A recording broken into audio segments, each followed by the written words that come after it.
Hello everyone, welcome to Guntur Ammadi అమెరికాలో సందడి. ఇవాళ నేను ఎగ్ కర్రీ చేసుకుంటున్నాను. ఎగ్ కర్రీ చేసే ముందు ఫస్ట్ అయితే రైస్ పెట్టేస్తున్నాను. రైస్ పెట్టేటప్పుడు నాకైతే కొన్ని బియ్యం నోట్లో వేసుకునే అలవాటు ఉంది. కానీ మా మమ్మీ చూస్తే మాత్రం నన్ను తిట్టకుండా తిడుతుంది అనమాట. మీరు కూడా మీ మమ్మీస్కి కనిపించకుండా అలా తినేసేయండి అని నేను చెప్పను.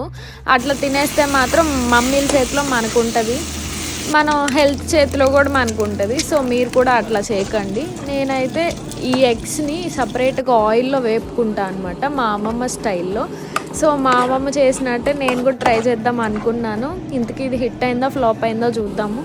ఇంకా అట్లా నేను చేసుకున్న టొమాటో కర్రీలోకి వేపుకున్న ఎగ్స్ని యాడ్ చేసి ఇలా చూస్తే మాత్రం ఇలా కర్రీ ఇలా అవుట్పుట్ వచ్చిందనమాట. ఇంకా తర్వాత ఏదైతే అదైంది, మన అమ్మమ్మని బీట్ చేయలేం కదా అని చెప్పి అన్నం సర్వ్ చేసుకొని అన్నంలోకి ఇలా ఎగ్ కర్రీ వేసుకొని తిన్నాను. కానీ బాగుంది.